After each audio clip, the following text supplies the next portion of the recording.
La Primera Guerra Mundial, también conocida como Gran Guerra, fue una guerra desarrollada principalmente en Europa, que dio comienzo el 28 de julio de 1914 y finalizó el 11 de noviembre de 1918, cuando Alemania aceptó las condiciones del armisticio.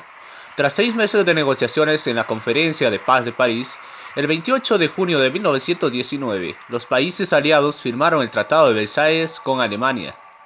Recibió el calificativo de mundial porque en ella se vieron involucradas todas las grandes potencias industriales y militares de la época. A más de los muertos y los daños que se desarrollaron y se llevaron a cabo en la Gran Guerra, cabe destacar algunas anécdotas que sobresalen de este enfrentamiento mundial. Empezamos con las Biblias que pararon balas.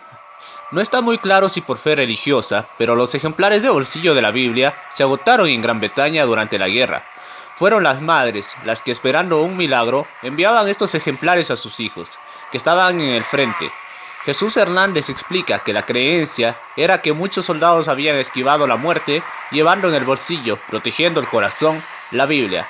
No obstante, solo hay 2 casos documentados en los que una Biblia detuvo una bala, y fueron muchas. Durante la contienda llegaron a fabricarse cerca de 100.000 millones de balas. La producción industrial tuvo una gran importancia en la Gran Guerra, y con ella las mujeres. Las que trabajaban en estas fábricas eran llamadas las canarias. Habían adquirido un color amarillento debido al TNT, un explosivo de color rojizo que se utilizaba para rellenar los proyectiles. El contacto directo y prolongado con el mismo generaba manchas cutáneas de ese color, así como problemas respiratorios e infertilidad. Como es lógico, el fútbol también se paró debido a la Primera Guerra Mundial. En Gran Bretaña, en 1914 y 1915, hubo temporada, no sin críticas, pero en 1916 se suspendió y muchos de estos futbolistas fueron llamados al frente. Hubo incluso un batallón formado únicamente por jugadores, el Football Battalion.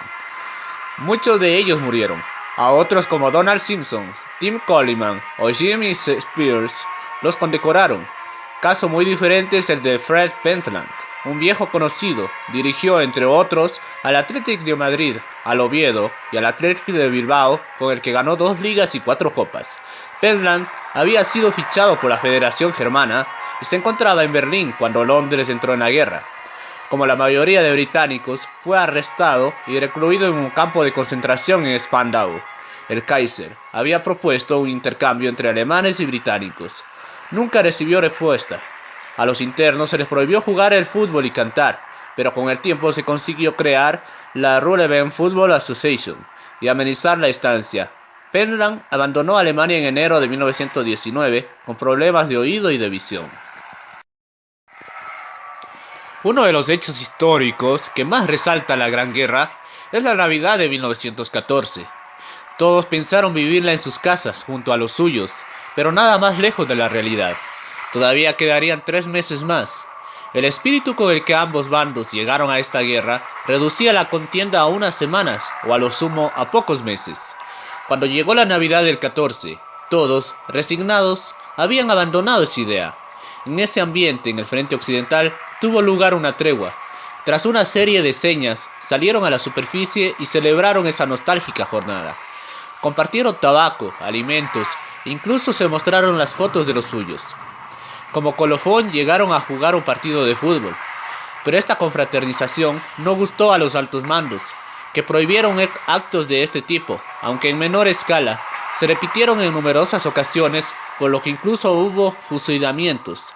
Con respecto a las treguas, Artola señala la tregua del desayuno. Existió durante toda la guerra y en muchas zonas del frente estaba instituido dejar ese momento de tranquilidad. Las ofensivas eran al amanecer o al anochecer. Durante la Gran Guerra también se hizo uso de animales, así como los caballos, que eran utilizados para el transporte de víveres y de armamento hacia los soldados del frente. También se utilizaron canes domesticados y amaestrados para poder encontrar a los sobrevivientes bajo los escombros. Una vez finalizada la Gran Guerra, casi todos los países combatientes escogen a un soldado anónimo de nombre desconocido para alzar un monumento como homenaje. Se trata de un acto simbólico donde se da sepultura a los caídos que nunca pudieron ser identificados y enterrados. En el Reino Unido se encuentra en la abadía de Westminster. En Francia, bajo el Arco del Triunfo en Alemania, la tumba del soldado desconocido es una antigua casa llamada Nauwache en la calle Unter den Linden, Berlín.